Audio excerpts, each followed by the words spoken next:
If you're enjoying this podcast, explore The Calm Operator, a practical survival guide by Steve Barker, published by Books Central. Built for pressure, it helps you stay composed, think clearly, and act effectively in outdoor, urban, and emergency situations. Find the book on Amazon or through the Books Central website. When you talk about survival, water procurement is one of the first skills that matters. You can go longer without food than most people realize, but without water, everything starts to break down fast. Judgment, energy, temperature control, and eventually the ability to keep moving at all. In this episode, we're looking at water procurement as a practical survival skill, not just a theory.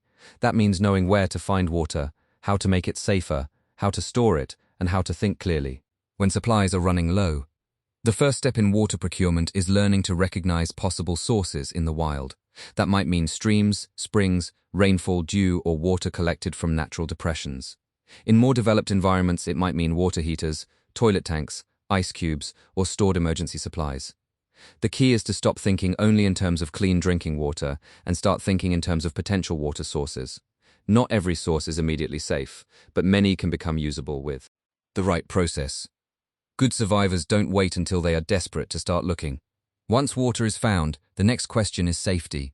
Clear water is not automatically safe water. Contamination can come from bacteria, parasites, chemicals, fuel, or runoff, and some of the most dangerous water looks completely harmless. Basic treatment methods include boiling, filtration, and chemical purification, but each has strengths and limitations. Boiling is reliable for biological threats, while filters are useful for removing debris and many organisms, but not all chemicals.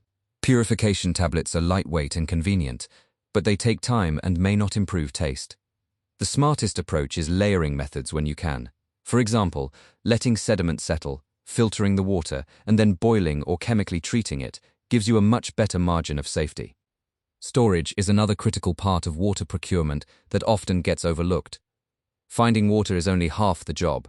Keeping it available is what turns a short-term solution into a real survival plan. In a home preparedness setting, this means having sealed containers, rotating stored water, and knowing how much your household actually needs. In the field, it means protecting collected water from recontamination. Use clean containers whenever possible, avoid dipping dirty hands or gear into your supply, and label treated water so you don't mix it up with untreated sources. A solid water plan is not just about access, but also about discipline. Finally, water procurement is about judgment. In an emergency, people often make bad choices because they are tired, stressed, or overly focused on speed. They drink from the first source they see, ignore warning signs, or spend too much energy chasing uncertain water instead of conserving themselves. The better mindset is simple.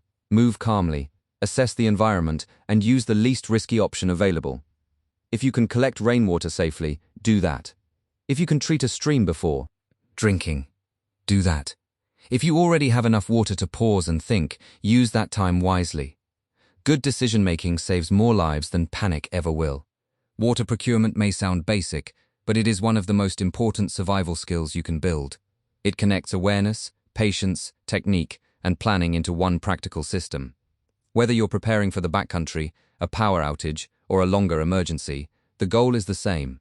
Know where water might come from, know how to make it safer, and never wait until thirst has already narrowed your choices. Stay calm, stay prepared, and treat water as the priority it truly is.